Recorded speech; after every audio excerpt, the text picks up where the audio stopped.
be back. It slipped out of the daylight, but still. Okay, so let's read what we have read. 22, essentially, Balak doesn't like the Israelites, so he sends Balaam to curse them. Now, as Balaam rides on his donkey to meet with Balak, the Lord sends an angel to kill him, and then the donkey will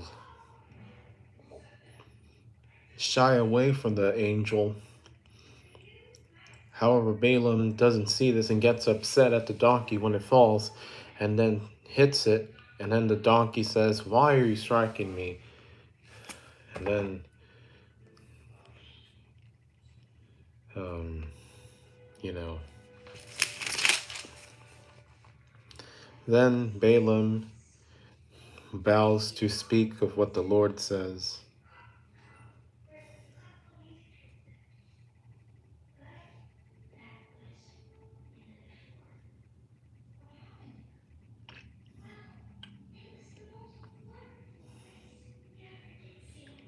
Something tells me that the Lord wasn't really angry as much as he was testing Balaam or something. Alright. But Balaam failed that test, but not completely. Therefore, he is merciful. Alright, chapter 23, prophecies of Balaam. So the Lord speaks through Balaam to Balak, which he wants to curse all these people in different places. And he tries twice in different areas, but he is unsuccessful because the Lord has blessed the Israelites. So, and at the end he says, you know what? Do not curse them, but do not bless them either. So we stopped right before we started chapter 24, the prophecy from Peor. So once again, God bless you, and hope you had an amazing Thanksgiving, and tomorrow is Black Friday, so let's groove. All right, let's start chapter 24. The prophecy from Peor. When Balaam saw that it pleased the Lord to bless Israel, he did not go as at other times to seek omens. Rather, he turned his attention toward the wilderness, and Balaam raised his eyes and saw Israel camping tribe by tribe, and the Spirit of God came upon him.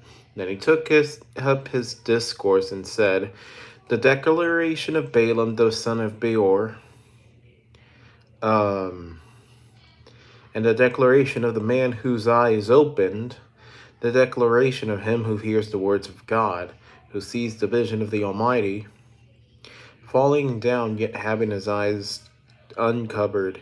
How pleasant are your tents, Jacob, your dwelling places, Israel.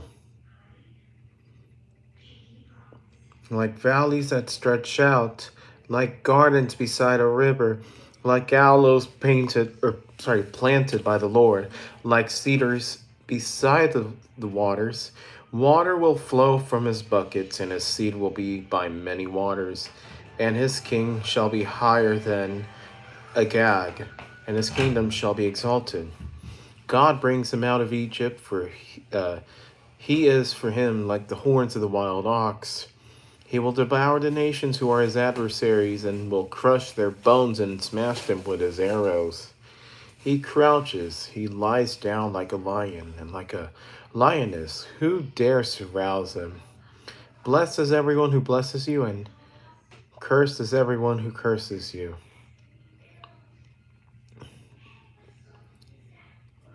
Then Balak's anger burned against Balaam, and he struck his hands together, and Balak said to Balaam, I called you to curse my enemies, but behold, you have persisted in blessing them these 3 times. So flee to your place now. I said I would honor you greatly, but behold, the Lord has held you back from honor. And Balaam said to Balak, did I not in fact tell your messengers whom you had sent to me, saying, if Balak were to give me his house full of silver and gold, I could not do anything contrary to the command of the Lord, either good or bad, of my own accord? What the Lord speaks, I will speak. So now, behold, I am going to my people.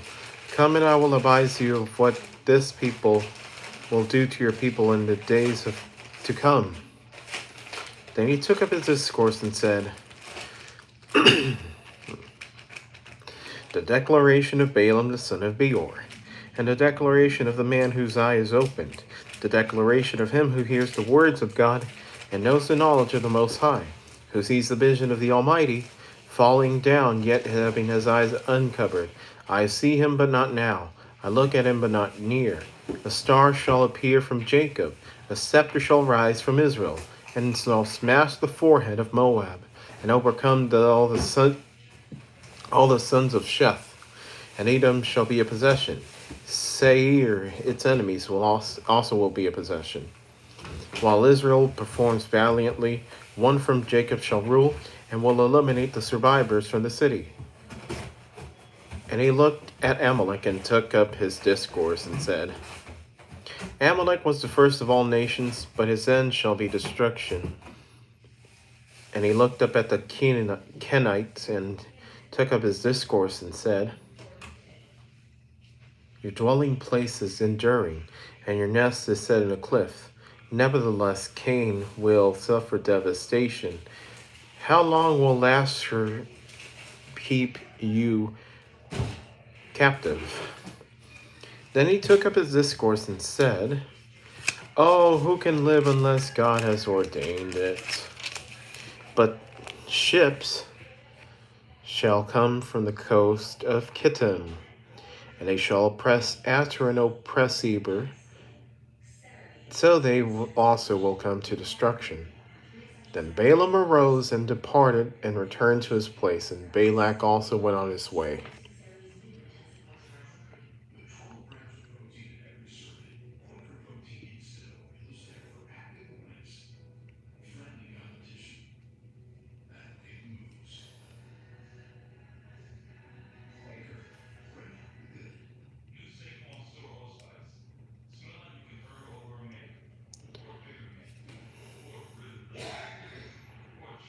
The word of the Lord. Praise be to God. I expected to read more, but I think this is a good place to stop. I think because it turns back to what Moses is doing. Essentially, this whole thing is a side scene, but with a lot of meaning.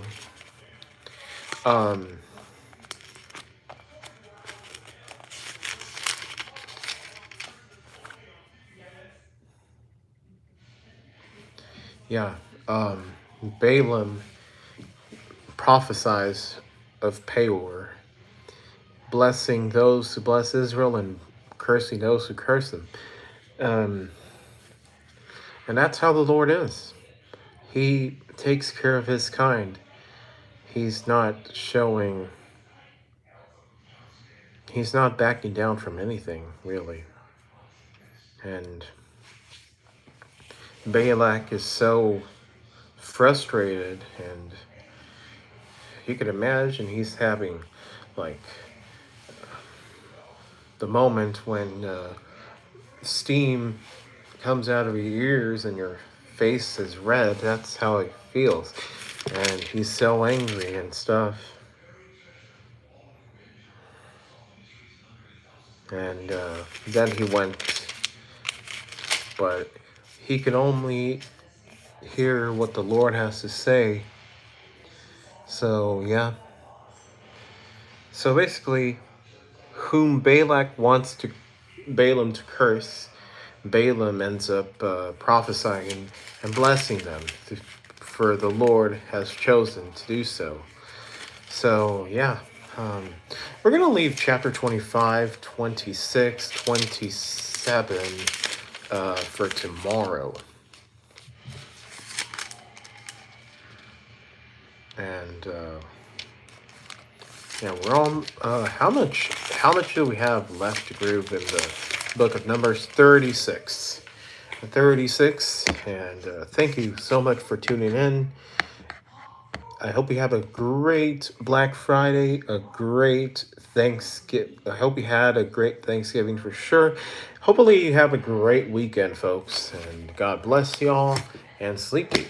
Rise and shine bright and go in peace and seek the love of the Lord.